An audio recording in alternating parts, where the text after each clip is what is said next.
Assalomu alaykum. Bizda xayrli tong, O'rta Osiyoda xayrli kech. Hammalaringizga Xudoning tinchligi, inoyati yor bo'lsin. Bugun yana ajoyib kun bo'ladi. Bugun yana Xudoning kalomidan sizlar bilan biz bo'lishamiz, gaplashamiz, suhbatlashamiz. Men ishonaman, ovozim boryapti. Menga bir belgi beringizlar agar ovoz borayotgan bo'lsa. Barchaga assalomu alaykum. Ovoz bor. Rahmat xabaringiz uchun. Hech bo'lmasa onlayn orqali ham ko'rishishga Xudo shunday yaxshi imkon bergan. Sizlar bilan ko'rishib turganimizdan xursandmiz. Bizlar albatta birodarimiz pastor Botir akam bilan birgamiz. Marhamat. Assalomu alaykum barchamizga. Sizlar bilan ko'rishib turganimdan juda xursandman. Bu 1,5 soatni birgalikda kechirganimizga ham juda xursandman. Xudo bizlarga marhamatlasin. Bugun yaxshi bir mavzuda gapiramiz. Xudo har birimizga ochiqliklar bersin, barakatlasin ve ruh o'sishimiz uchun foydali bo'ladigan bir soatlar bo'lsin deb ibodat qilamiz. Bitta duo qilib yig'ilishni boshlaymiz. Marhamat. Osmondagi atamiz Rabbim, sana minnettarlik bildiramiz. Bu günü berganliging uchun Rabbim, bu azonni yangi kuni bizga berding Rabbim. Yine uyg'ondik, ko'zlarimiz ochildi. Ko'zlarimiz ochilgandan sana ibodat qilamiz, sana shukr edamiz Rabbim. Yine de bu günü bizlar bilan bo'l deb sendan sana iltijo qilamiz Rabbim, sendan so'raymiz. Bu günümüz ham sening shuhrating uchun bo'lsin Rabbim. Bugungi primoy efir uchun da minnatdorman Rabbim, bu imkoniyatni berganing uchun. Dünyanın çar tarafından Rabbim hammamizni bir yerde birleştirip 1,5 saat birlikte buluşka Xudoyim bu imkoniyatı berganing uchun minnatdorman. Sen bizlerin aramızda bol Rabbim. Sen hazır Amerika'dasan, sen hazır Orta Asya'dasan Rabbim. Bu yerde tang, sehar Rabbim, o yerde kecha gündüz, kechqurun Rabbim. Ama senin için bu fark kılmaydı Rabbim. Sen hem orada hem buradasın Rabbim. Mukaddes ruhun bilen bizlerin hammamizni boshqar. Bizlere kelamın bilen Rabbim bugün gapla deb ibodat qilaman Rabbim. Bütün kelmek istegenlerin hammasi bu gruba girsin Rabbim ve gruptaki adamların her birini bereketle deb ibodat qilaman. İsa Masihning adı bilen. Amin. Amin. Rahmat. Xudo barakalasin. Bugun juda ham ajoyib mavzu haqida gaplashamiz. İnson tug'ma his-tuyg'ulari bilan Xudo o'rgatgan narsani qabul qila olmaydi deb bizning muqaddas kalomimizda, ya'ni Injilda shunday yozilgan. Bizning iymonimizni tanaviy yoki insoniy hayol, fikr, tug'ma his-tuyg'ularimiz bilan tushuna olmaymizda. Bu ruhiy so'zlar. Hammasi aytilayotgan gaplarni ruhiy ma'nosi bor. Buni ruhdan tug'ilmagan odam tushuna olmaydi-da. Ruhdan tug'ilish o'zi bu nima? Qanday ruhdan tug'ilishimiz kerak? Bu narsani biz anglashimiz uchun bizlar muqaddas kalomni, mana shu ruhiy aytilayotgan so'zlarni anglashimiz uchun ham bizlar ruhdan tug'ilishimiz kerak. Bir kun Iso Masihning oldiga Nikodim degan bir farziy dindor odam, yahudiylarning bir ustozi kelib savol berdi-da. Sen ruhdan tug'ilmasang osmon shohligiga kira olmaysan. Deganda u juda ham tajjublanib qoldi. Bo'lmasa u yahudiylarning ustozi edi-da. O'sha haqida bugun gaplashamiz. Bu ruhdan tug'ilish nima, ikkinchi tug'ilish nima ekanligini bugun ko'rib chiqamiz. Demak, bugun gaplashadigan mavzumizning nomi yuqoridan qayta tug'ilish nima degani. O'sha haqida bugun gaplashamiz. Azizlar, agar qo'llaringizda Injil, ya'ni muqaddas kitob bo'lsa agar Yuhanna kitobi 3-bob 1-oyatdan o'qiymiz. Men o'qiyotgan vaqtimda sizlar ham diqqat qilib tekshirib boringizlar. Agar qayerda noto'g'ri so'z ketsa yoki noto'g'ri o'qisam, meni to'g'rilashlaringiz mumkin. Chunki men Xudoning muqaddas so'zini o'qiyapman. Shu uchun sizlarning oldlaringda hayajon bilan, titroq bilan turibman. Birgalikda o'qiymiz. Demak, Iso va Nikodim degan mavzu bilan nomlangan. Yahudiy yo'lboshchilaridan Nikodim ismli bir odam bor edi. U farziylar mazhabida edi. Bu odam bir kuni kechasi Isoning oldiga kelib, unga dedi: "Ustoz, siz Xudodan kelgan bir muallim ekaningizni biz bilamiz. Agar Xudo siz bilan bo'lmaganida edi, siz bunday mo'jizali alomatlarni qila olmas edingiz.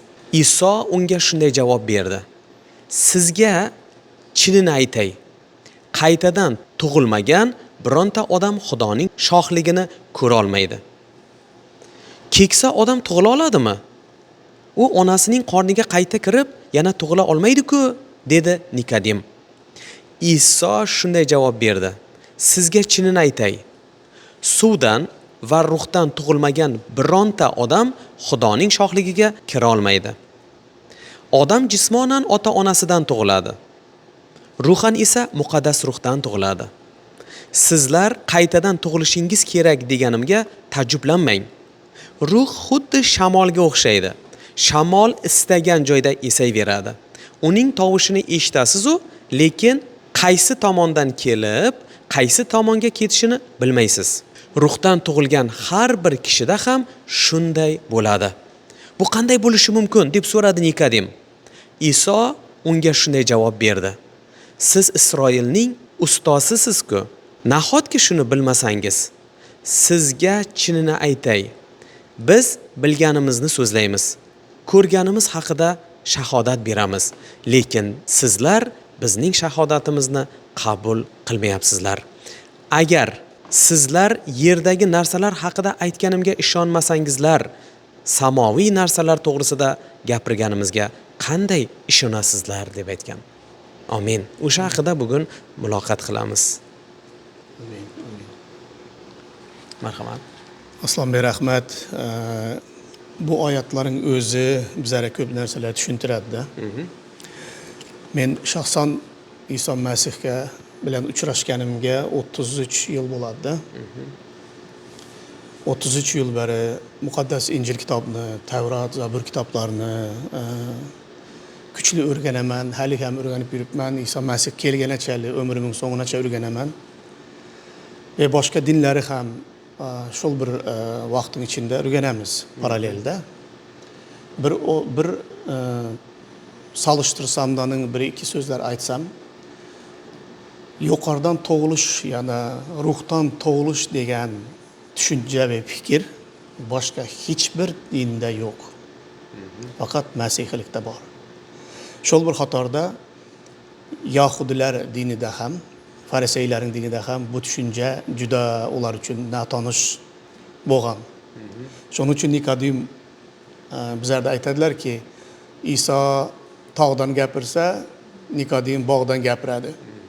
İsa tayoq desa, Nikodim oyoq deydi-da. İkisi bir-birini tushuna olmaydi-da. Yuqoridan tug'ilmasang, Xudoning shohligine kira olmaysan desa, Nikodim faqat fiziki fikirlanadi-da. Qanday deydi?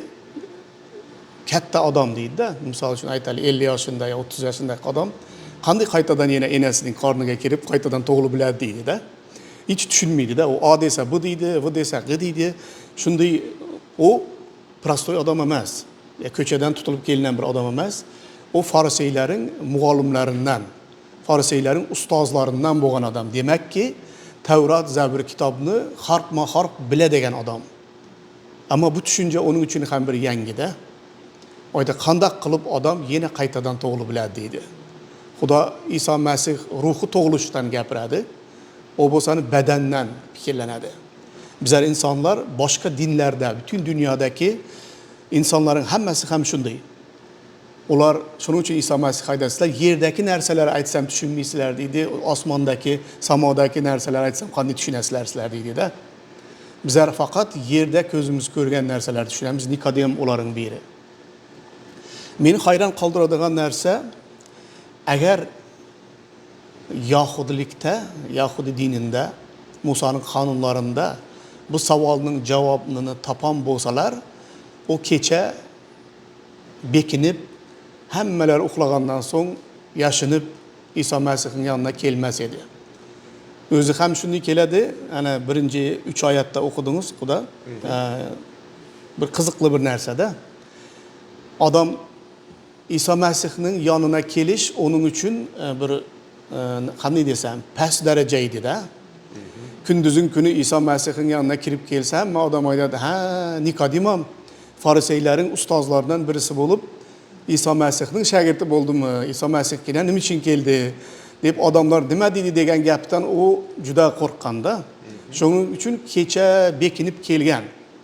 Nima uchun nima majbur qildi Nikodimni Iso Masihning yoniga kelishga? Faqat bir savol majbur qildi. Odam abadiy hayotni olishi uchun nima qilishi kerak degan savol. Bu yerda qiziq narsa, o savoli so'ramasdan burun Iso Masih unga javob beradi. Qarang. Bilasizlar, shunday bo'ladi ya, odamlar inaqda keladi, misol uchun sizdan bir zat so'rajaq. Laytada odamlar qarz so'rab kelsalar, birdan aytib bilmasalar, boshqa uzundan aylanib keladilar-da. Birdan ayta olmaydi-da. Nikodim ham shunday. Katta bir savol bor ichida, uni bezovta qiladigan bir savol bor. Bu ham odam qanday qilib Xudoning jannatiga abadiy hayotni qanday olib biladi degan savol uni shunday bir qiynaganki, bu kecha yotib bilmayin Iso Masihning yoniga bu savol bilan kelgan. Kelib ham unga nima deydi? Primoy so'ralmadi, so'ra bilmaydi. Ustoz, siz Xudodan kelgan bir muallim ekanligingizni biz bilamiz deydi.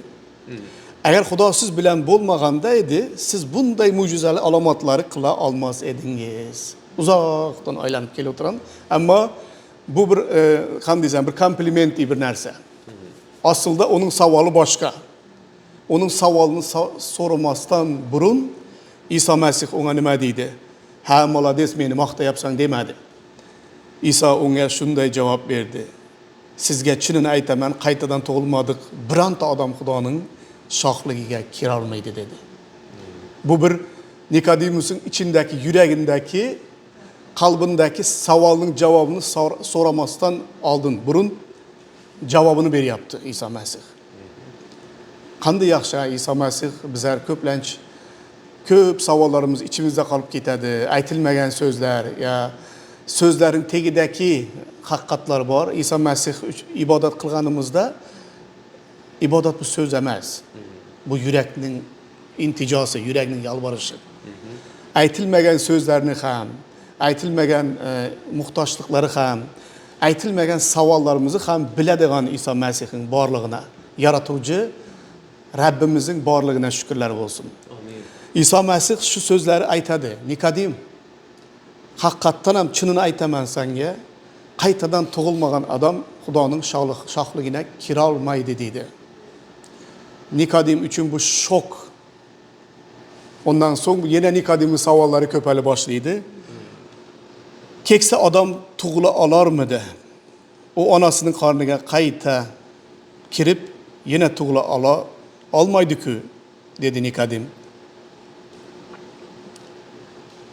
Ana shu yerda hamma odamni hayrona qoldiradigan javob, odam qanday edib yuqoridan qaytadan tug'ilib biladi, qanday edib odam najot topa biladi. Haqiqatdan najot topadi, yolg'ondan emas. Ya men najot topdim deb o'ylab yurmaydi. Odam haqiqatdan tug'ilishi kerak-da. Odamning tabiati o'zgarishi kerak. Muqaddas kitobda shunday bir tushuncha bor, Aslanbey. Ikkita o'limdan gapiradi. Muqaddas kitob. Birisi fiziki o'lim, badanda o'lim, birisi ham ruhi abadiy o'lim, do'zaxda, jahannamda. İki o'limdan gapirganingizda buni Xudoga ishongan odamlar, ko'p odamlar buni biladi. Odam ikki marta o'lim bor. Birisi fiziki o'lim, hamma o'ladi. Muqaddas kitobda aytadi, Iso Masihga yurakdan iymon etganlar ikkinchi marta o'lmaydi. Ya'ni boshqacha aytganimizda ruhi o'lim bizlarga tegishli emas, biz ruhi o'lmaymiz. Faqat bir marta o'lamiz, o'lan badanda. Najot topganlar ikki marta o'lmaydi. Agar najot topmaganlar ular ikki marta o'ladi. Fiziki ham o'ladi, ruhi ham o'ladi abadiy jahannamda. Shunga o'xshaydigan yana bir bu tushuncha bor. Odam ikki marta tug'iladi. Qizig'i, odam ikki marta o'ladi, odam ikki marta ham tug'iladi. İki marta tug'ilish degani shu yerda Nikodim bilan Iso Masih orasindagi gaplar bor. Nima deydi? Nikodim aytadi, odam qanday etib katta odam deydi, yana qaytadan onasining qorniga kirib tug'iladi. Iso aytadi, yo'q, men undan gapirmayapman. Odam suvdan va ruhdan tug'ilmasa, Xudoning shohligina kira olmaydi deydi. Ko'p odamlar keling shu borada gaplashali.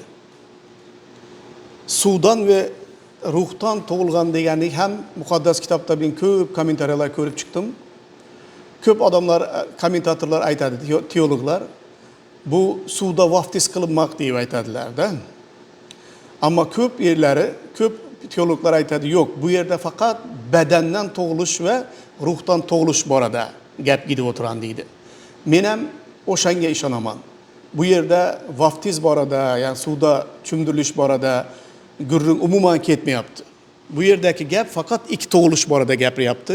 Shuning uchun Iso Masih aytadi, tanadan tug'ilgan tanadir, ruhdan tug'ilgan ruhdir deb yana tushuntiradi 3:6da. 3-bob 6-oyatda buni ochiqdan tushuntiradi. Bu yerda tana bilan ruhdan tug'ilish, ikki turli tug'ilish borada gap ketib o'tirgan. Bilasizki, tanadan tug'ilgan har bir odam tanadan tug'ilgan bo'lsa, tana bo'ladi. Tanadan tug'ilgan odamların hammasi ham tanada ham o'lamiz. Kim 70, kim 80, kim 90 bir gün keladi, bu dunyodan hamma tanadan tug'ilganlar bu dunyodan bir gün ketadi. Ama ruhdan tug'ilish borada gap ketib o'tiran Nikodim esa bu tushuncha natanish bir tushuncha ve qanday degan savollar bor ichida. Qandaq bu bo'lib kechadi.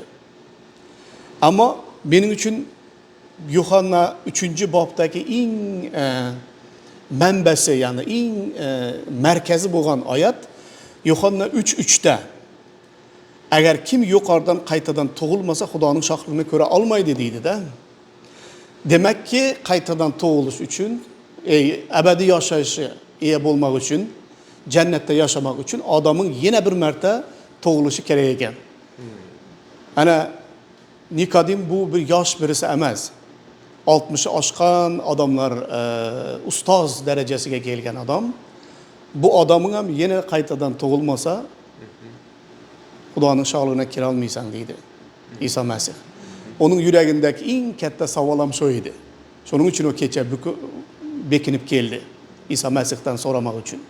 Qanday qilib odam abadiy yashaydi?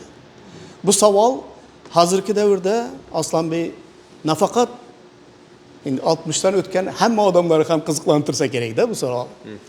Chunki bilasizlar, odamlar bu dunyoda gunoh borni qiladi, 60ta borgandan so'ng Xudo bormikan, o yana ham yaqin deb o'ylab boshlaydi-da. Abadiy yashash bormikan?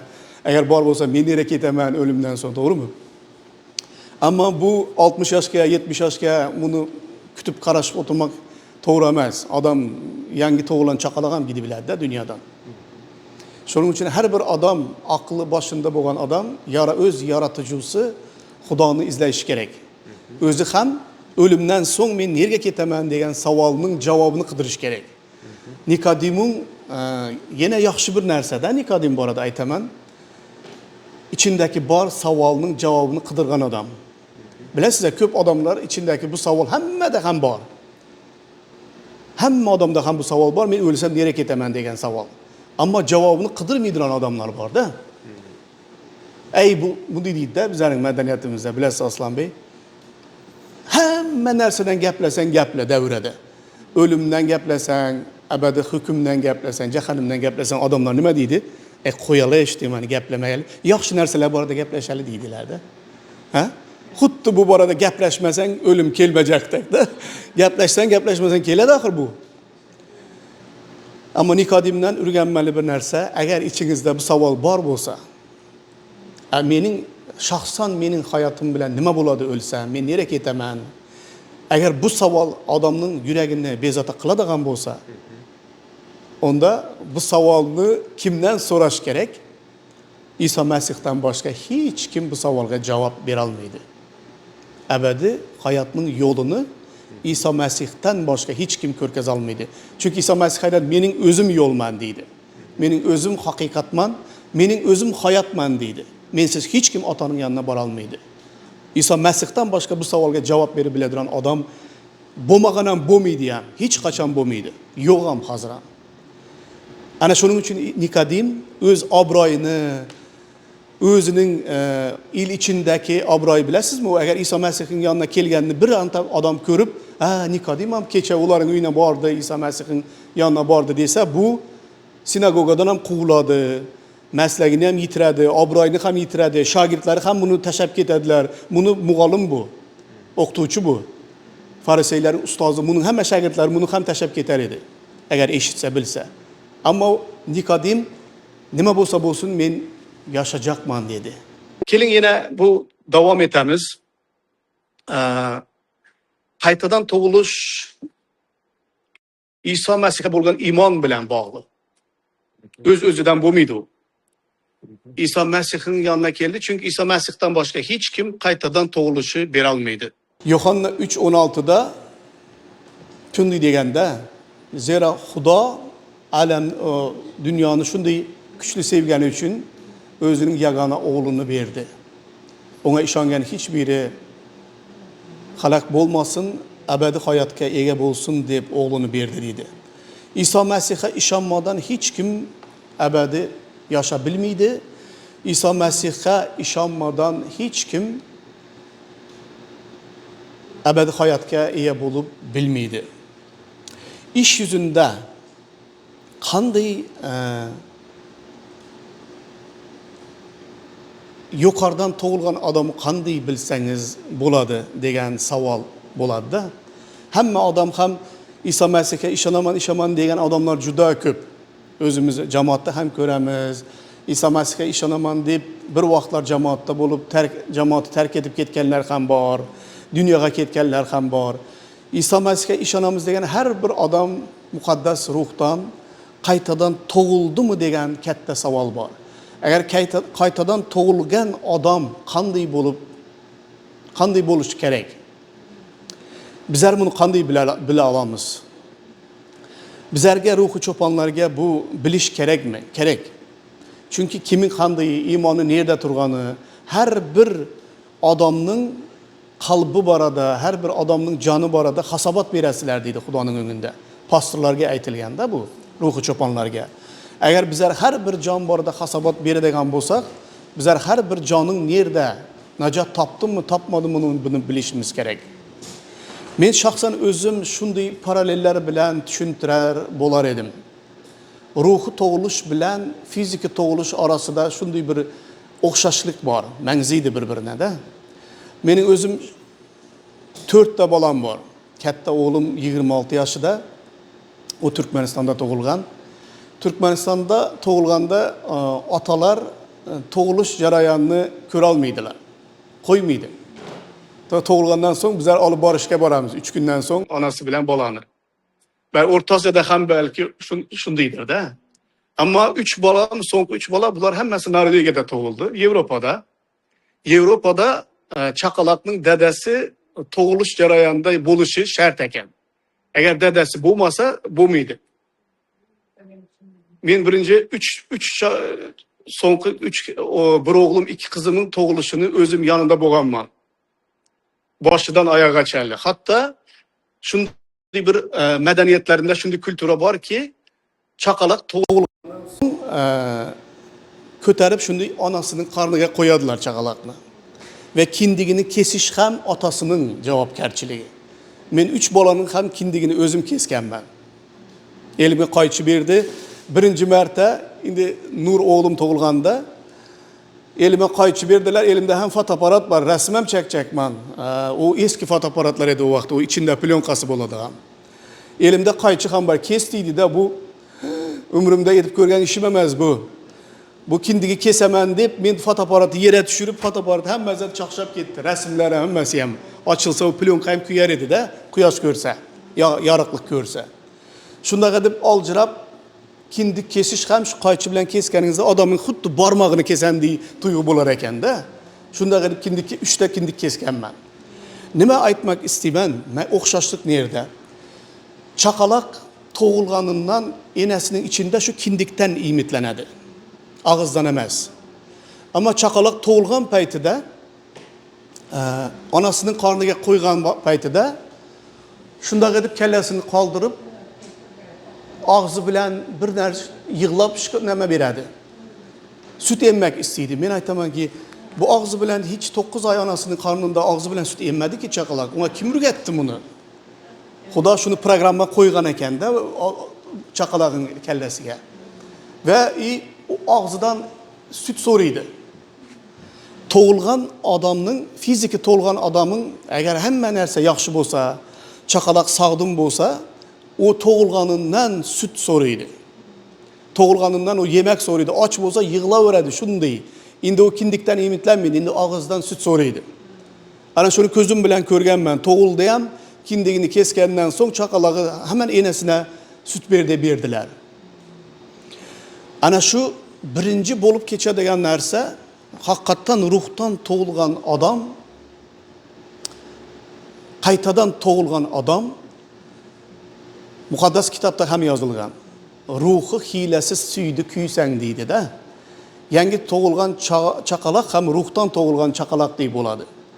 Yoshi 50 yosh bo'lsin, 60 yosh bo'lsin tafovut yo'q. İso Masih bilan uchrashib, ruhdan tug'ilgan odam yangi tug'ilgan ruhi chaqaloq bo'ladi.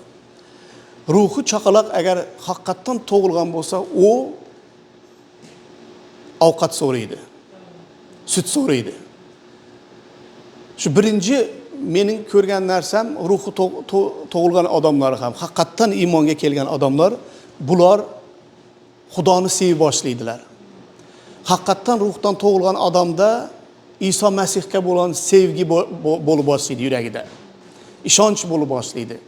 Ve shundaki bir ruhi chanqoqlik bo'ladiki, ruhdan tug'ilgan odam ruhi imitlanmasa, o adam o'ziga qanday desam, och odamni ko'rganmisizlarda? Och odamni hammamiz ham och bo'lib ko'rganmiz. Bo'lsa ham ochligiga erkaklar ko'p chidamaydi xotinlardan ko'ra. Agar erkak odam och bo'lsa, u och arslan qanday yomon bo'ladi? Shunday bo'ladi-da u. Ochligiga içinden bir zatla to'lab kelaveradi, ruhi och bo'lsang, julukanda urush bo'laveradi-da, ovqat so'raveradi.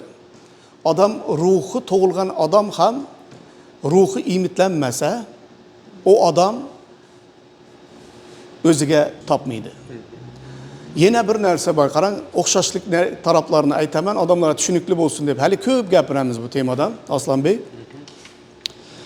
Bir bola tug'ilgandan so'ng eng ko'p maksimum süt emsa 3 yoshigacha emardi. Ondan so'ng süt bilan qarni to'ymaydi. Bizlarning bir qo'ng'ishimiz bor, maktabga gidib kelib ham enasini emgan bola borda, bir tane hamma biladi qo'ng'ishida. 7-8 yoshida ham onasini emganda. O'rganib qolganda, shunga eng so'nggi bolasi shunday bo'lganda. Ammo o'nkilar bo'la olmaydi, chunki 1 yildan so'ng ukasi tug'ilsa oladi-da u sütni. So'ngsa ko'p süt bermaydi sana. So'ngqilar emaveradi u so'ng'inachanla. Ammo nima aytmak istayman Aslanbey? Chaqaloq 1 yoshdan o'tgandan so'ng, o'zi 2 yoshga yetaveranda süt bilan to'ymaydi. Chunki uning badani ko'proq ovqat, ko'proq vitamin so'ra boshlaydi. Unga so'ng ozda kamda ovqat berib boshlaydilar-da. Süt bilan to'ymaydi odam. Bu nimani anglatadi? Bu chaqaloq tug'ildi, bu sog'dim, bu o'syapti. İmanlılarda ham shunday. Agar 20 yildan beri iymon edaman deb hali süt emadiran imonlilar bo'lsa, bu katta problema. O'smaydigan bo'lsa. O süt bilan kattalmaydi. Odamga imit ishi kerak-da, seryozni Xudoning so'zidan chuqur o'rganish kerak-da. Birinchidan kasal deb aytaman, ikkinchidan aytaman, ey vobshi tug'ilmagan bu odam deyman-da. 20 yil ham odam 20 yoshgacha süt emadiran bola bo'lsa, bu yashalmaydi süt bilan. Onun normal ovqat yeb o'sish kerak. Shuning uchun ruhda o'sgan, tug'ilgan odamlar ham belli bir yillar ichida süt emsa mayli. O tabiiy süt emish kerak. Ona o chaqaloq o yangi tug'ilgan. Agar 20 yil süt emadiran bo'lsa, o yaxshi emas. Eğer ruhda tug'ilgan odam hiç o'smaydigan bo'lsa, hiç o'zgarmaydigan bo'lsa, yangi hayot olmagan bo'lsa, hali bugun bir oyog'i bu yerda, bir oyog'i bu yerda yurgan odam bo'lsa, bu odam yuqoridan tug'ilmagan bu odam. İso Masih bilan uchrashmagan bu odam. Eğer haqiqatan uchrashgan bo'lsa, onda Xudoni sevadi, İso Masihni sevadi, jamoatni sevadi, o ruhi iymita o'zi chanqoq bo'ladi o odam. O adam turolmaydi, yurolmaydi. 10 yıl cemaatga kelmay yurgan adam o ruh tug'ilgan odam emas o. Ya o'lik tug'ilgan, ya vobshi tug'ilmagan o. Ruhi tug'ilishning o'zi odamni hamisha Xudoga bog'lab qo'yadi. Ruhimiz ham xuddi badanimiz ovqatlanadi, ruhimiz ham ovqatlanadi. Ruh ham hamisha süt emmaydi. Ruhda ham bizlar kuchlanib, bizlar ciddi, qattiq ovqat yey boshlaymiz. Chunki ruh o'sishimiz uchun bu kerak narsa. Yana bir ikinci, yana ko'p tomonlari bor.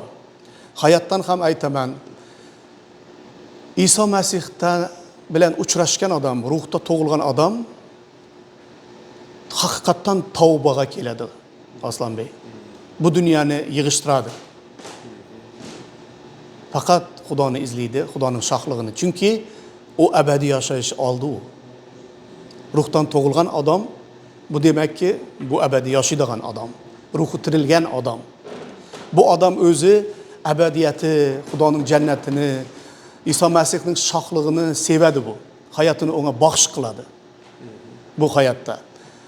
Ruhi tug'ilgan odam shunday bo'ladiki, u faqat yashasa abadiyat uchun yashaydi. Ko'p odamlar ruhi tug'ilgan deb aytadi, o'zine najot topdim deydi, ammo hayoti faqat bu dunyo bilanda. Xuddi abadiy hayoti yo'qdek. Xuddi abadiy uyi bo'rdadek yashaydigan odam, bu dunyodadek yashaydigan odam hali abadiyatni totib ko'rmagan. Xudoning ruhidan tug'ilmagan odam. Bunday odamlar ham juda ko'p. Ruhi o'sish borada, qaytadan tug'ilish borada yana ko'p narsalar aytsa bo'ladi. O'zim İsa Masihga iymon etgandan so'ng nima o'zgardi? Mening yuragim o'zgardi, Xudo. Demak, men İsa Masih bilan uchrashgan kunim yuqoridan tug'ildim, ruhdan tug'ildim. Ammo ruhdan tug'ilganimni ham bilmas edim o paytda. Bir menga tug'ilding sen deb ham aytmas edi-da. Xuddi shu yerda Nikodemus aytadiki, ruhdan tug'ilish qanday bo'lib kechadi deydi-da, qanday bo'ladi u deydi. İsa Masih aytadi, shamolning nerdan kelib nerga ketganini bilasanmi deydi Nikodim. Yo'q. Shamol bir yerdan kelib bir yerga ketganini hech kim uning marshrutini ko'ra olmaydi. Ya shamol GPS bilan yuramaydi. Shamol nerdan kelib nerga ketganini inson bilmaydi. Ruhdan tug'ilish ham o'sha shunday bo'ladi deydi-da. Odam ko'planch odam ruhdan tug'ilganini bilmaydi ham. Uni qanday bo'lib, ichingda qanday bo'lib kechganini bilmaydi. Meni o'zim shaxsan ruhdan tug'ilganimni bilmaganman. Ammo bir narsani bilganmanki, men gunohdan nafrat qilib boshladim. Bir paytda muqaddas bo'lmadim, İsa Masihga iymon etgandan so'ng ham kabir gunohlar bilan savaşib keldim. Hozir ham savaşadigan gunohlarimiz bor. Ammo gunohdan nafrat qilaman. Haqiqatni sevib boshladim. Ruhdan tug'ilgan odam ana shunday bo'ladi. O haqiqatni, Xudoning kalomini sevadi yurakdan. Ve gunohdan nafrat qiladi o odam. Gunohni yaxshi ko'rmaydi. İsa Masih nimani yaxshi ko'rsa yaxshi ko'radi. İsa Masih nimadan nafrat qiladigan bo'lsa, o'sha narsani nafrat qiladigan odam yuqoridan tug'ilgan odam deb aytasiz. Chunki o yozilganki kalomda kim Masihda bo'lsa, o yangi yaratılış deb aytadi. 2. Korintoslarda 5:17'da yangi bir yaratılış deb aytadi. O adamın içinde ruh paydo bo'ldi. Ruhi tug'ildi. Ruhing tug'ilganini o'zing bilmayman bilasan, ammo sendagi o'zgarishni jamoatda, oilada seni bilgan odamlar eski hayotingni biladilarki, bu odam bilan bir narsa bo'ldi. Shaxsan mening uyimda ota-enam, mening doğanlarım mening ruhdan tug'ilganimni ular bilmagan. Ammo ular bilganki men o'zgardim. İsa Masih bir narsalar qildi mening hayotimda. O paytlarda bizlar kalom ham bilmas edik. Muqaddas kitob ham bizlar tarjimasi yo'q edi. Bizlar bunday jamoat ham yo'q edi. Bizlar iymon etgan vaqtda 6-7 ta odam bor edi butun mamlakatda İsa Masihga ishonganlar. Bizlar ruhdan tug'ilganimizni bilmagan ekanmiz. Ammo Masihni sevib faqat ruhiy imitimiz ham İsa'ning filmini ko'rar edik turkman tilida. Shu filmni ko'rganda shuni yoddan o'rganganmiz İsa'ning har bir aytgan so'zlarini. Ruhdan tug'ilgan odam o'zgaradi. Yine qaytadan tug'ilish borada meyveler borada aytadi.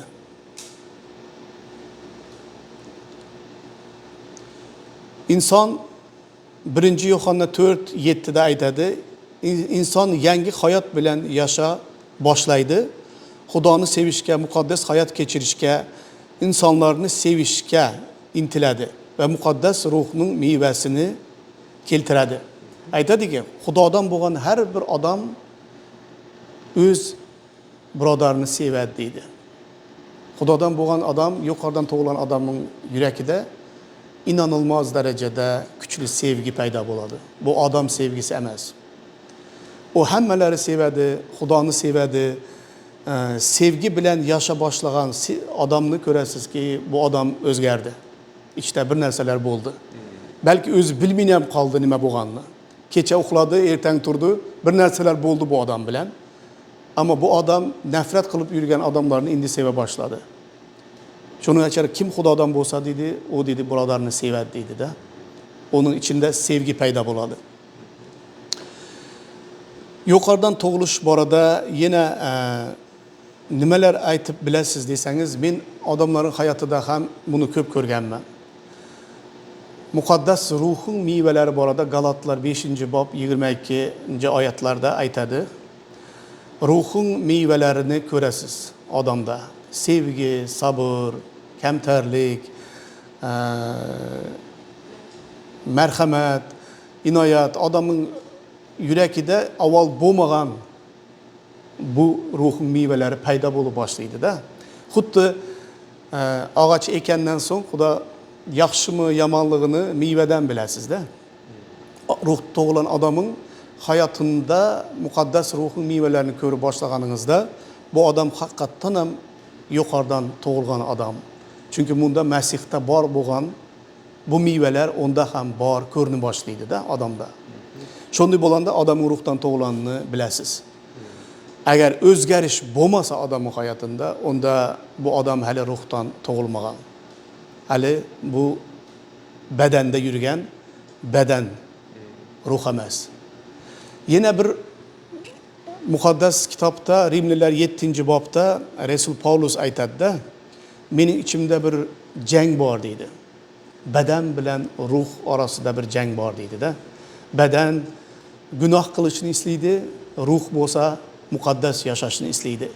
Har bir iymon eden adamın hayotida bu 1 yil iymoni bo'lsin, 30 yil iymoni bo'lsin fark etmez. Ruhda tug'ilgan adamın içinde bir jang boshlaydi.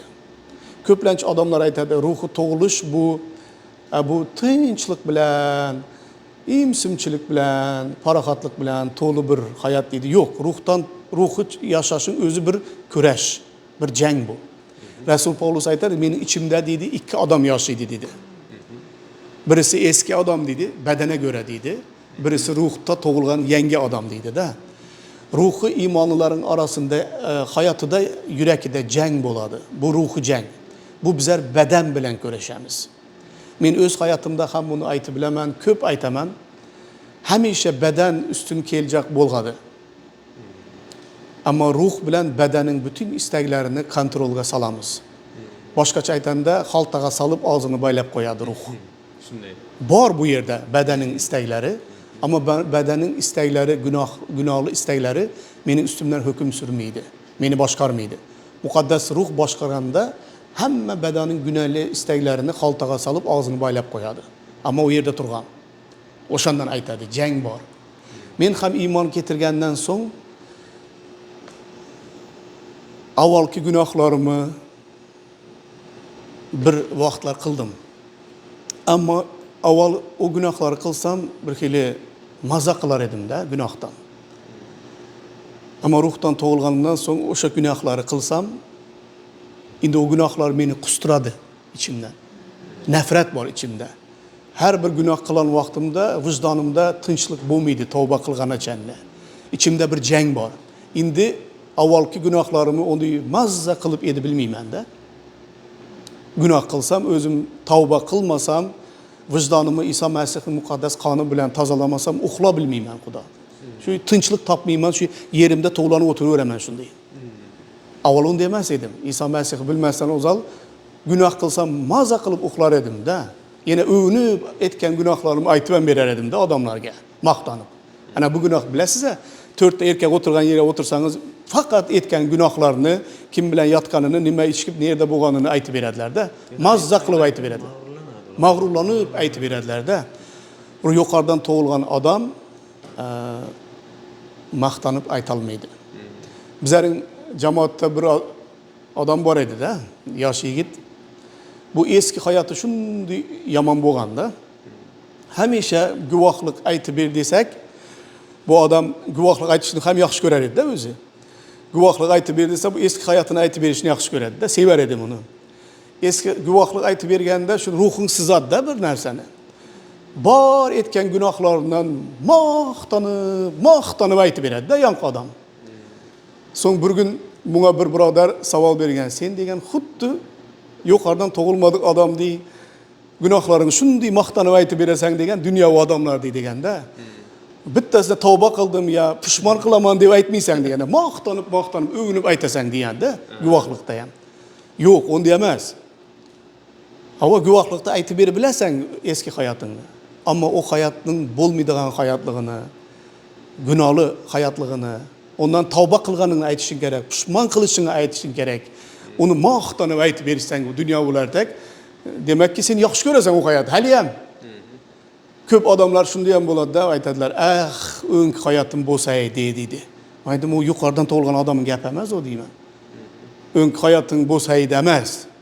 O'ng hayotdan nafrat qilishing kerak, agar yuqoridan tug'ilgan bo'lsan.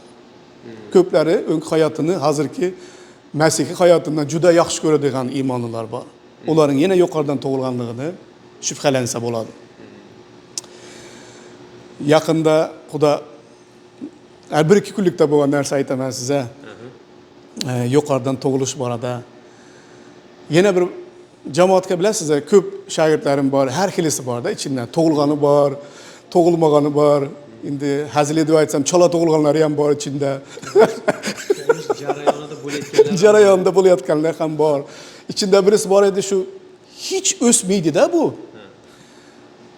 Darsga kel desang ham shogirdchilik darslarga ham kelmaydi. Dars bersang uyga bergan yumushlarni ham qilmaydi. Jamoat ham birda kelsa, ikkida kelmaydi. O'zining yaqinlari ham bu yuqoridan tug'ilmagan. Bunda hech bir istak yo'q. Xuddi shu ko'zingizga yetirib ko'ring, shu odamning o'ngina, och odamning o'ngina yaxshi qilib osh damlab, bedana tuxumlar bilan bezab, qozilar qo'yib getirib qo'ysangiz, odam o'rilib qaramasa hamda, aytasan, bu odam o'likmi yo, tirikmi deysiz-da? Ya buni oshqozoni yo'qmi ekan? Qanday odam yaxshilari bir o'rilib bir qarab, u yesam degan bir ko'zlari yonmasa-da, uning ko'zlari hech yonmas edi-da, Xudo. Ruhi narsalarga ko'zlari yonmaydi. U badan narsa ko'zi 4 ko'z bo'ladi-da. So'ng o'z doğanlar ham aytar edi, bu yuqoridan tug'ilmagan, chunki bunda chanqoqlik yo'q, bu o'sishni xohlamaydi, sut ham emmaydi. Yani yangi tug'ilgan chog'i sut emishni ham xohlaydi-da, bunda ulam yo'q. Naverni shu o'lik tug'ildi deyman, u bolada ya tug'ilmadi shu hech ham. Oradan ko'p yil o'tdi, o'sha bo'lishiga qoldi bu. Bizlar ham Turkiyadan ketdik. Bular endi ishlab yurgan nelegal ishlaydi-da Turkiyada. Tutulib detentionda ham bir ko'p 6 aymi, 7 aymi detentionda ham yotdi bu bola. Uyda ham ketib bilmaydi, chiqib olmaydi, turmada u. Bilasiz, Amerikan detentioni bilan Turkiya detentioni ular ham boshqacha. Men o'ylayman, shu detentionda, shu turmada yotganda shu bir zot bo'ldi shu bola bilan deymanda. 2-3 kun bundan oldin menga zvont etib aytadi. Meni dedi deport qilib mamlakatga yubordilar. 50 gradus issida dedi, dalada dedi, o'tirib dedi, telefonni qo'yib YouTube'da sizni eshitib o'tiribman dedi, menga aytadi. Hozir Turkiyadami? Turkmanistonda. Turkmanistonda. 50 gradus issida dedi, dalada o'tirib dedi, YouTube'da sizni eshitib o'tiribman. Men aytdim, "Jonli vaqting" dedim, "Yonimda necha yil yurding? Mening gapimni eshitmas eding. Men gaplaganda chiqib ketar eding. Mening va'zlarimni jamoatda o'tirib eshitishga kelmas eding, jonlini eshitmas eding. Endi YouTube'da o'tirib 50 gradus issida eshitib o'tirsan, shu detentionda sen tug'ilding bola deyman da sen. Sen ko'p yangi boshqandan tug'ilding, sen bilan bir zot bo'lib kechdi. Shunday. Shuning uchun Iso Masih bilan haqiqatdan uchrashgan odam tug'ilmay qolmaydi. Haqiqiy iymon, haqiqiy ishonch, haqiqiy tavba uning mukofoti Xudodan. Yuqoridan tug'ilishni beradi. Agar tug'ilish yo'q bo'lsa, yuqoridan tug'ilgan odamlarning mevasi bo'lmasa, o adam İsa Masih bilan uchrashmagan deb ochiq aytib bilamiz. Uchrashgan odam hech qachon o'shaligini, eskiligini qolmaydi. Uchrashgan odamning yuragida o'zgarish bo'ladi, bo'lmasi shart. Muqaddas kitobda men Iso Masih bilan shaxsan uchrashgan odamlarning hammasini o'rganganman. Birontasi Iso Masih bilan shaxsan uchrashib eski hayotida qolmagan. Ya birontasi Iso Masih bilan shaxsan uchrashib onun izine ergashmagan odam yo'q. Shuning uchun Iso Masih bilan uchrashgan odam haqiqatdan ham tavbasi chin bo'lsa, uchrashgani Iso Masih bilan chin bo'lsa, o'sha odam ruhdan, ya'ni qaytadan muqaddas ruhdan tug'iladi.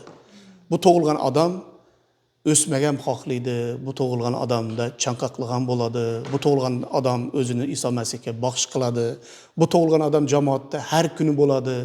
Bu Iso yuqoridan tug'ilgan odam xizmat qilishni istaydi, yuqoridan tug'ilgan odam birodarlarini sevadi. Yuqoridan tug'ilgan odam bütün hayotini abadiyat uchun yashaydi. Bizlar ko'plancha yuqoridan tug'ilmagan odamlardan bizlar meva qidiramiz.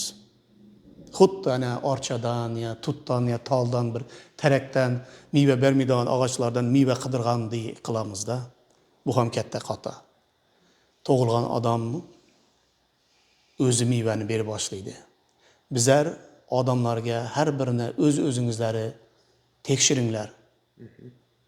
Haqiqatdan ham tug'ilganmisizlar? Yana bir yolonga ishonmanglar.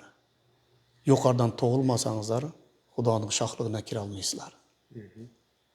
Mayli jamoatga kelabilarsizlar ya jamoatda bu dunyoda bir oyog'ingiz, jamoatda bir oyog'ingiz, men ham ishonaman deb o'z-o'zingizni aldab yurib bilarsizlar. Ama yuqoridan tug'ilmagan odam Xudoning shohlig'iga kira olmaydi deb aytadi Iso Masih ochiqdan. Ve İsa Masih'ten başka hiç kim ruhtan tug'ilishni bera olmaydi. Hiçbir dinde ham yo'q bu narsa. Çünkü adam bedendir. Beden ebediyatda bo'lmaydi. Ebediyatda bo'lgan beden ham o'zgaran beden bo'ladi. İsa Masih kelganda bizning bedenimizni ham o'zgartadi. Bu günahlı beden bilan kira olmaymiz. Ebediyatda ruhimiz yashaydi. Ruhdan tug'ilmagan adam ebediyatni görmeydi deb yozilgan. Şunun için her bir adam, her bir İsa Masih'e ishonaman degan adam agar tug'ilmagan bo'lsa, mening yanıma ya sizning yaningizga kelishi paydasi yo'q. Bizlar tug'iltira olmaymiz onu.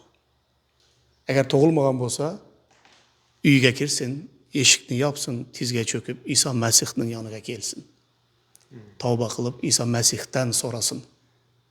Men yuqoridan tug'ilmoq istayman. Men muqaddas ruhdan tug'ilmoq istayman deb Masihdan so'rasin har bir odam. İsa Masih chin iymonga, chin tavbaga mukofot hukmida yuqoridan tug'ilishni beradi ve har bir yuqoridan tug'ilgan odamning ismini ham abadiy hayot kitobiga adını yozadi. İsa Masihning yozgan adını hech kim o'chirib tashlanmaydi. Bunga ishonamiz. Buni har kun degandek bu mavzuni gapirish kerak. Jamoatlarda, online'da, her yerde yuqoridan tug'ilish kerak. Yuqoridan tug'ilmadan hech kim abadiy yashashga ololmaydi. Yuqoridan tug'ilishning faqat bir kishi buni qila oladi. Onun adı İsa Masih'dir. Başka hech kim yo'q.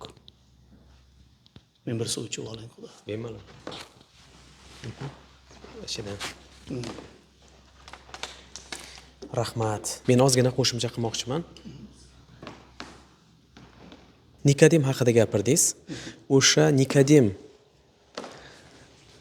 ismli inson haqida men ozgina tafakkur qildimda, o'zim fikrda aylantirib, u odamni hayot tarzini o'rgandimda. Qarang.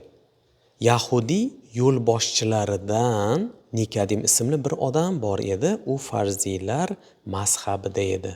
Bu odam bir kuni kechasi Isoni oldiga kelib unga dedi. Qarang, kim? Nikodim oddiy odam emas ekan. Yahudiylarning yetakchisi, yo'l boshqaruvchisi. Demak, u odamning orqasida juda ko'p insonlar turibdi-da. Ya'ni yahudiylar bu yoshlikdan muqaddas kitobni o'rganadigan odamlar ular. Masalan, yahudiylar deganda ular bilimsiz odamlar emas. Ular yoshlikdan Tavrotni yodlaydi.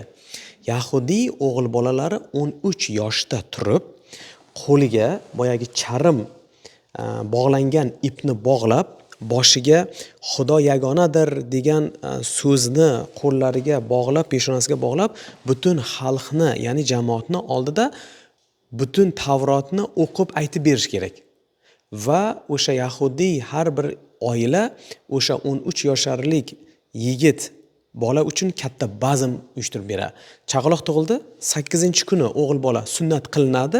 Keyingi etap, keyingi bosqich 13 yoshga kirganida bular mana shu Tavrotni o'qiydigan katta bazmini qilib, ular uchun katta bu orzu. Masalan, bizlarda sunnat qilamiz, keyin to'y qilamiz deb orzu qilamiz-ku, har bir oila. Lekin yahudiylarning orzusi 13 yoshga kirgandan keyin Tavrotni o'qitadi-da. Bular oddiy odamlar emas. Bu Nikodimning orasida shunaqa aqlli odamlar, Tavrotni zo'r biladigan odamlar o'tiribdi-da. Shularning yetakchisi, yo'l boshchisi.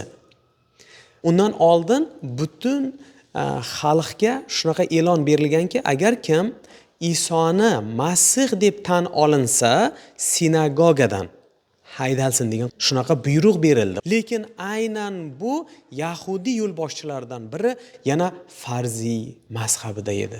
Bu farziy degani ta'lim beradigan, u juda aqlli odamlar bu mazhabda bo'lgan.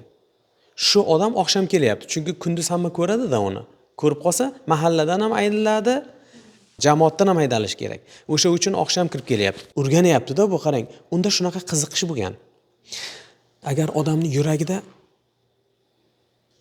bir orzu qilgan narsasi bo'ladi-ku, hadeb shu haqida o'ylab, shuni ko'rish orzusida bo'ladi-da. Bu Nikodimda aynan Isoni ko'rish va u bilan suhbatlashish uni yuragida orzusi bo'lgan. U Isoni kimligini bildi u. U aqlli ekan. Bo'lmasa nima deb o'ylaydi? Mahalla nima deydi? Mahallani odamlari nima deydi? Qo'shni nima deydi? Odamlar nima deydi degan narsaga qaramadi u. Men eslab ko'raman, yosh bola edik. Yoshligimizda hammada bo'lgandir. Ayni tush vaqtlarida tashqari issiq, bizlar nima qilganmiz? Derazalarni parda bilan yopib, uyda qop-qorong qilib, oq-qora televizor bo'lardi. Rekord. Chunki yorug' bo'lsa ko'rinmaydi oq qorong'iligidan. Uyda qorong qilsangiz, xira bo'lsa ham, tok past bo'lsa ham, boyagi transformatorni ko'tarib ko'rardik-da shu narsani.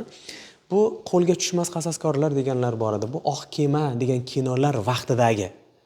Men hozir bir kinoni izlab topa olmayapman. Bu kino shunaqa edi. Juda meni yuragimga tekkan va yuragimdan juda joy olgan kino bor edi. Hozirgacha izlab topa olmayapman. Balkim bizni ko'rayotgan birodarlarimiz, balkim agar kimdir shu kinoni eslab, nomini eslab qolgan bo'lsangiz, kommentariyada yozib qo'yinglar iltimos. Men hozirgacha izlayapman, topa olmayapman. Bir kino shunaqa edi-da. Qisman aytib beraman. Bir bola bo'lgan, qiynalgan bola edi. Uni akasi ham yo'q, ukasi ham yo'q, hatto onasi ham yoshligida olamdan o'tgan. Bittagina otasi bor, u ham bo'lsa ichkilikka berilgan, juda ham qattiq qo'l, bir ichkilikka berilgan odam edi-da.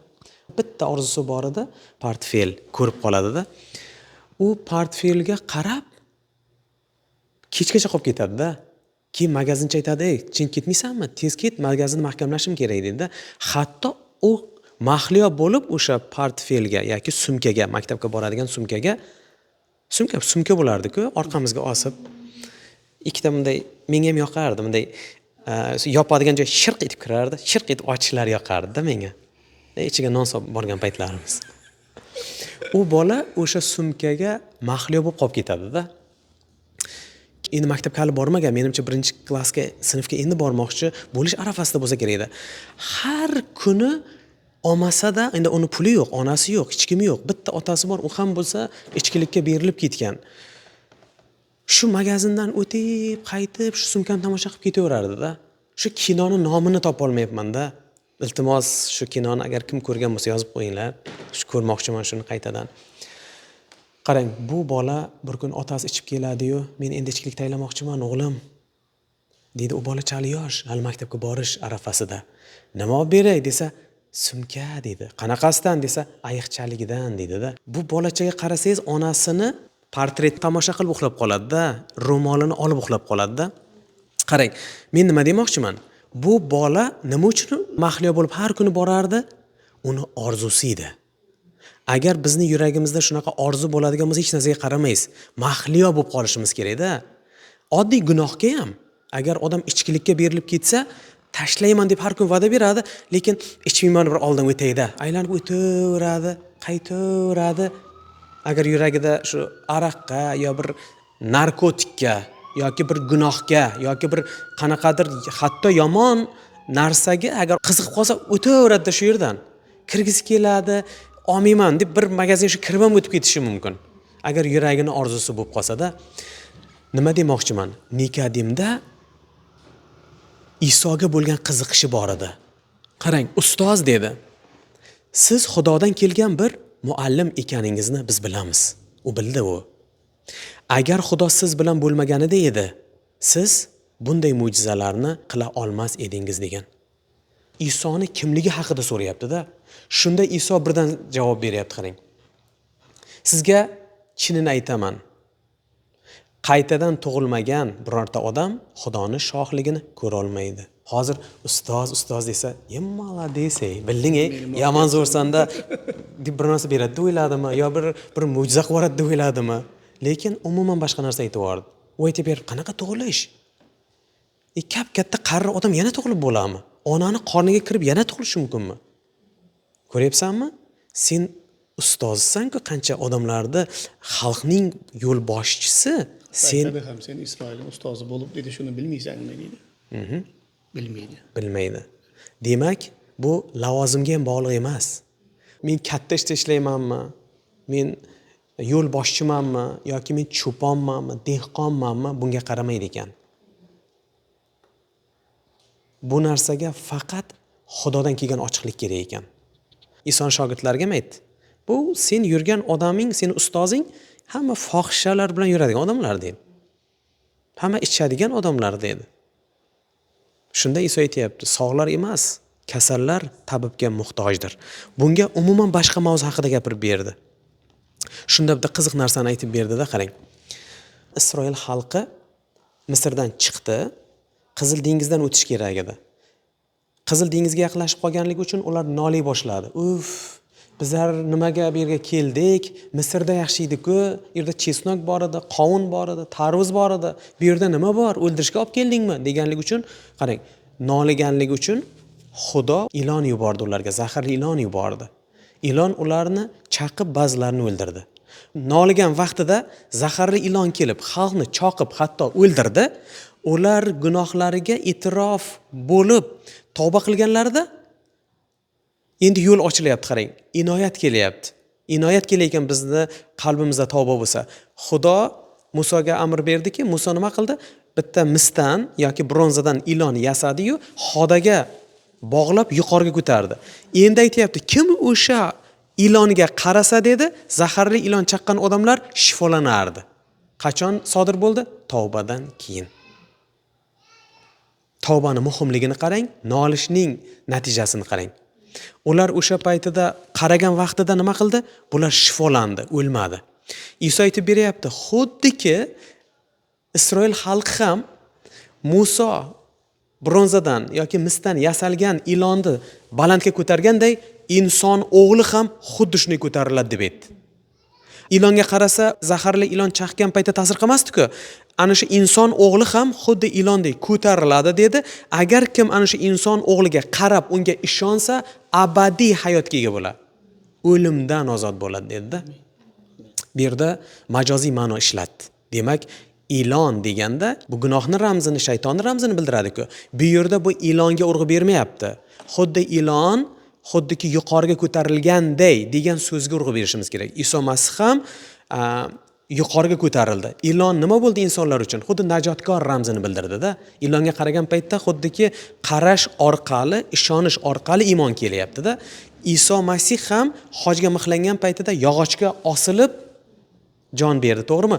Agar bugun deyapti, kim ana shu yog'ochga osilgan Iso Masihga qarasang va unga iymon keltirsang deb aytayapti, seni endi zaharli ilon chaqib, seni ikkinchi o'lim endi senga ta'sir qilmaydi. Va Isoga qaragan vaqtingizda ikkinchi o'limdan ozod bo'lasiz. Endi siz shifolanasiz. Birinchi o'lim bor, ikkinchi o'lim bor. Birinchi o'lim tanadan tug'ilgan odam albatta tuproqqa qaytadi. Lekin ikkinchi o'lim ham bor. Bu abadiy jahannam o'limi bor. Ana shu o'limdan ozod bo'lamiz agar Iso Masihga qarasak agar. Endi qarang, bu jarayon qachon sodir bo'lgan edi Isroil xalqini orasida? Ular o'sha Qizil dengizdan o'tishi orqali, suvga cho'mish orqali cho'ldan o'tib farog'at diyorga kirdi. Bizlar ham Iso Masihga qaraymiz, tavba qilamiz, suvga cho'mamiz va cho'ldan o'tamiz. Hozirgi hayotimiz cho'l, qiyinchilik. Cho'lda nima bor? Chayon, ilon, insonning joniga xavf soladigan ko'p narsalar bor. Yer yuzida xuddi shunday hozir. Bizlar abadiy hayotga egamiz deb aytganimiz bilan, yer yuzida nima bor? Cho'lda chayon bor. Hozir ham bizni chaqmoqchi bo'ladi. Lekin bizlar hushyorlik bilan to farog'at mamlakatiga kirish uchun jarayondan o'tishimiz kerak bo'ladi. Bu Nikodim aqlli odam bo'lgan ekanda. Bir narsa demoqchimiz? Marhamat. Rahmat Xudo. To'g'ri shu bobda bu borada aytadi-da, o'qisangizlar 3-bobda najot nerdan keladi? Yuqoridan tug'ilish nerdan keladi? Masihdan. Shu qochgan muxlanan Masihdan boshqa hech yerdan yuqoridan tug'ilish kelmaydi. Men hozir iymonli oilalarga bola tarbiyasi borada ham bir guvohlik aytaman. Bu ham yuqoridan tug'ilish boradagi bu mavzuga to'g'ri keladigan bir nima, maslahatlarim bor. Undan so'ng ochamiz mikrofonlarni. Agar savollar bo'lsa, savollarga javob beramiz. Men o'zim shaxsan bolalarim 10 yil Turkiyada yashagan paytimizda Masihni maktabga o'qib ketdilar-da.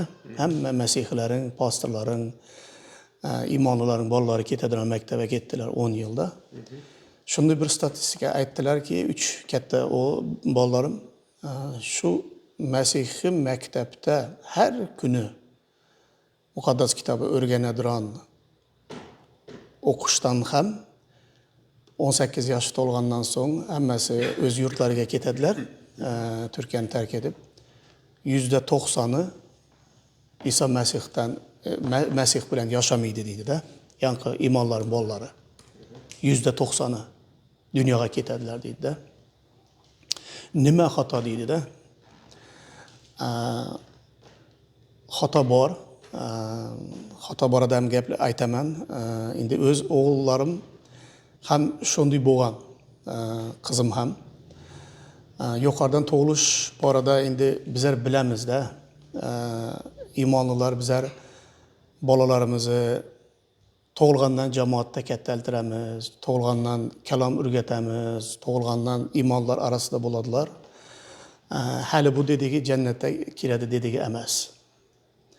Masihlikning boshqa dinlardan farqi shundaki, boshqa dinlarda badanda tug'ilsang, shu oilada tug'ilsang, ota-onang nimaga ishongan bo'lsa, bizlar hammamiz shu dinga ishonamiz deydi o'radi-da. Badan bilan odam nimasida qurilgan dinlar. Masihlikda jannat masalasi bor, abadiy hayot bor. Ona to'plumsal kira olmaymiz, gruppaga kirib bilmaymiz ona. Agar men necha yilin pastor bo'lsam ham, bolalarim mening iymonim bilan jannatga kirmaydi. Ya mening xohlashim bilan men ular jannatga olib bilmayman. Ya mening otam iymonli edi deb ular kira olmaydilar jannatga. Jannatga kirish uchun har bir bolamizning, har bir yaqinlarimizning, jigarlarimizning o'zlarining yuqoridan tug'ilishi kerak. Odining shaxsan har bir kishining otlari yozilishi kerak. Ota-enangning iymonining sana foydasi yo'q, bunday qarasangiz. Abadiyat bilan qaraganda. Shuning uchun bunga tushunganligimiz uchun juda qiynaldik. Bolalar o'zi katta o'g'lim guvohligini aytaman 3-4 minutda. 18 yoshida men uni Norvegiyaga jo'natdim, yolg'iz. Institutga kirdi, o'qib boshladi. Pandemiya vaqtlarida yolg'iz bir o'zi Norvegiyada edi. Hali hech kim yo'q, bizlar Turkiyadamiz. Her türlü qiyinchiliklar, tushkunchiliklar boshdan o'tgan. Yalğız bir özü qalish o'zi oson emas, yot yurtda. Hech kimimiz yo'q-da, o'zidan boshqa hech kimi yo'q yerda. Yalğız komnatda qalan bir o nima paytlari, karantin paytlari komnatdan chiqish emas, bir komnatda o'zi bog'lanib qolganda pandemiya vaqtida. Shunday bir qiyin davrlarda, shunday tushkunchilik davrlarida yurgan paytimda Mening Norvegiyadan do'stlarim men bilan gaplashdi, o'sha shahardan. Aytdim, mening shu yerda o'g'lim bor, borib bir xabar olinglar. Bilamanki, Danielning hali katta o'g'limga yuqoridan tug'ilish bo'lmagan edi-da. Chunki hayotida ko'rmayapman tug'ilishni-da. Ular uni topib oladilar, tashqari olib chiqib bir restoran olib kiradilar. Restoranda o'tiradilar, yeb ichadilar. Qanday sen Daniel deydi-da. Aytadi, qanday men ana shunday yolg'izman. Institutda o'qib yurgan bir o'zi yot yurtda, shunday qiyin davrlarda, tushkunchilikda davrlarda so'ng bir restoranda o'tirgan yerda shunday oq salfetkani olib, qo'lartqich salfetka bor, napkin deymiz. Shunga elindagi ruchka bilan deydi, Iso Masihning kimligi, yani sizin aytganingiz çarmıhta nima bo'ldi? Nima uchun çarmıhta o'ldi? Kim uchun o'ldi? 3-kuni kim uchun tirildi? Oddiy edib najot topish yo'lini Masihda shu salfetkaga yozib tushuntiradi-da, yangi odam. Shu tushuntirib o'tirgan vaqtimda dedi, shu xuddi ko'run ko'zlari ochilib, yorug'ligi ko'rgandek bir narsa bo'ldi deydi. Men dedi, o'zimning gunohkorligimni, Masihning kimligini shu salfetkaga chizilgan chizg'idan ko'rdim deydi-da. O'sha paytda, o'sha sekundning ichida yuqoridan tug'ilishi bo'lib ketadi. Yuqoridan tug'ilish bo'ladi, o'zi bilmaydi ham. Ammo ko'zimning ochilganini dedi, shuncha yil dedi Masihni oilada, Masihni maktabda o'qib dedi, xush xabarga shunday tushunmaganman deydi. Menga bu guvohlik aytib berganda men aytaman, o'g'lim, sen har kuni ishlar eding uyda. Her günü cemaatda, her günü Mesih'i mektepte idin. Ya bizler şu salfetkaga çizib bergen dostumça aytmadık mı sana deyimizde? Özüm cahilım çıkıp aydım, ondan 100 mərtə yaxşı düşündüremem men deyimən də. Nim için sen iyi mi şu salfetkaga çizib bergen resim senin közün karşısında sen bilmeymen o şapaytı. İsa bilen uçraşığım boldu deydi de. O şu bolgandan keyin inanın da Aslan Bey, men ona kitap oqa, ibadat qil, ya cemaatga bor deb hiç hazram aytmayman hiç. Bir yakshanba kunini siptirmayin. Hafta ichilarida qoldirmaydilar. O'qishi, Xudoning so'zini o'rganishi, ibodati, Iso Masih bilan shaxsi aloqasi o'sha ko'z ochilishdan, ruhdan tug'ilishdan boshladi. Yana xizmati bormi? Xizmati ham bor yana. Uy guruhlarda, kelajakdagi pastor odam-da ular. Ama indi aytadigan narsam nima uchun bizlar masihiylar bolalarimiz tarbiyasi uchun iymonlimiz, sen iymonlining bolasisan, sen unday bo'lmalisan, sen bunday zo'rlab ularni bir sen najot topding, sen iymonli deb bo'ynuna asishimiz shoshilmaganida. Bolalari zo'r bilan ham jannatga kirgiza olmaymiz. Bu dedigi tarbiyalama dedigi emas. Tarbiyalaymiz, o'rgatamiz. Ammo yuqoridan tug'ilish bo'lib kechmasak bo'lmaydi. Ming ishlab to'xtaver. Eni otasidan o'z boshliq bo'lib, eni otasiga muhtoj bo'lmagan paytida o'shanda ko'rasiz. Tug'ilish bo'lgan bo'lmaganni.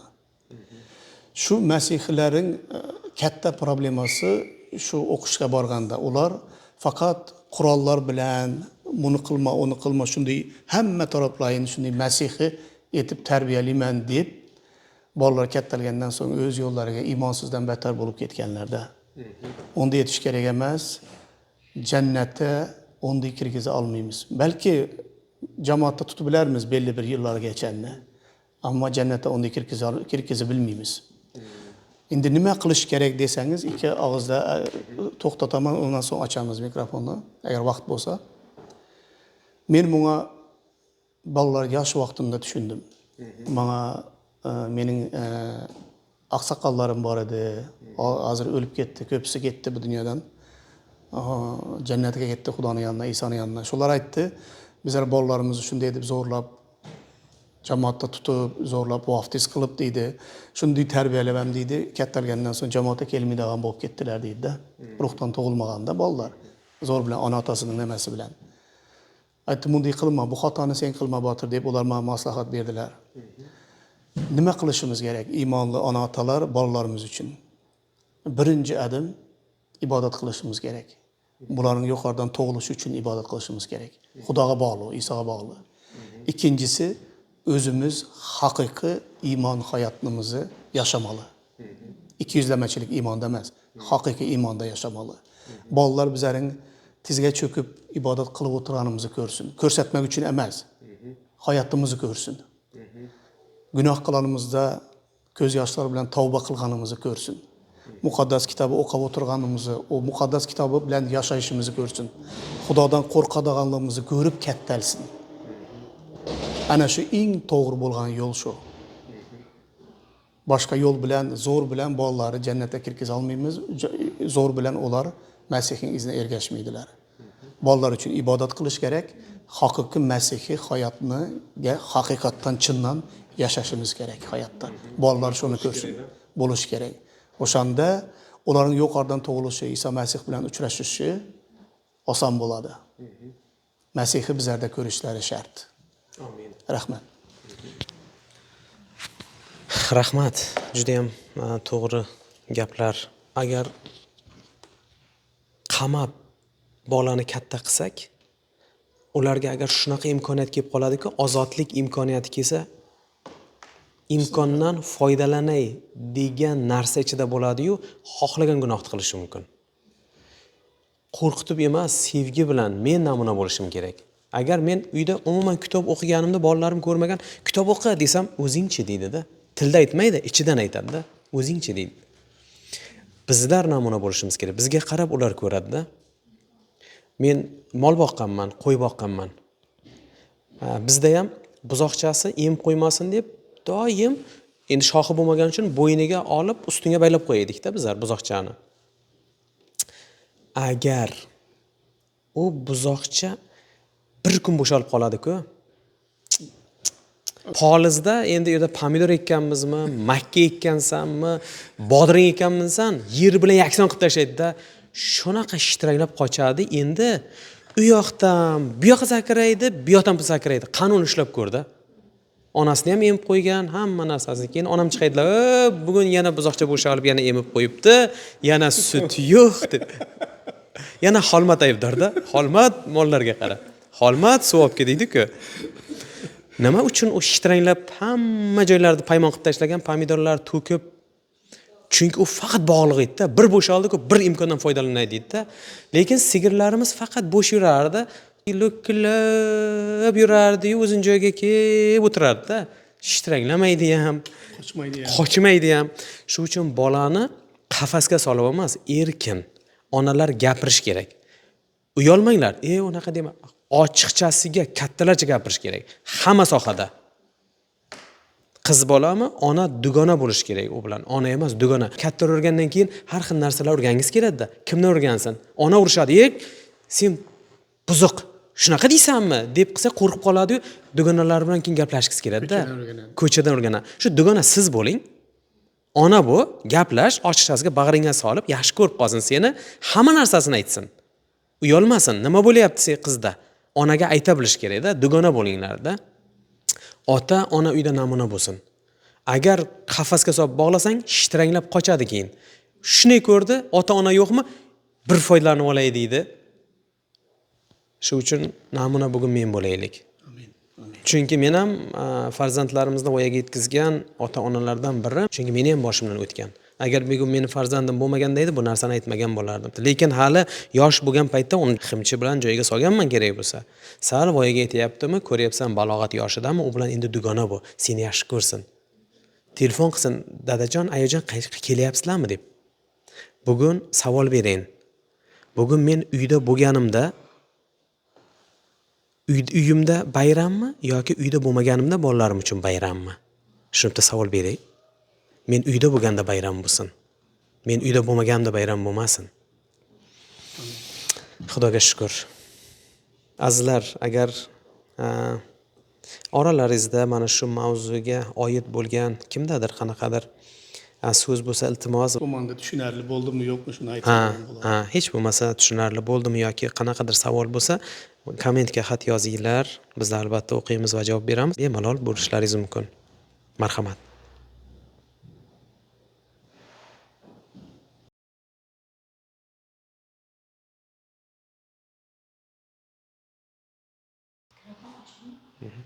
Ibodat qilamiz, yakunlaymiz. Azizlar, vaqtimiz bo'ldi. Ibodat qilamiz va yig'ilishimizni yakunlaymiz. Bu birodarimiz chiqdilar, lekin ovozi eshitilmadi bizga. mayli, balkim texnik nosozlik bo'ldi.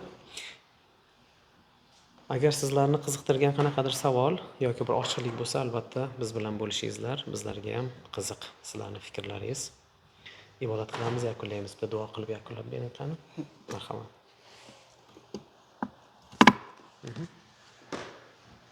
Osmondagi atamiz Rabbim, sana minnettarmiz.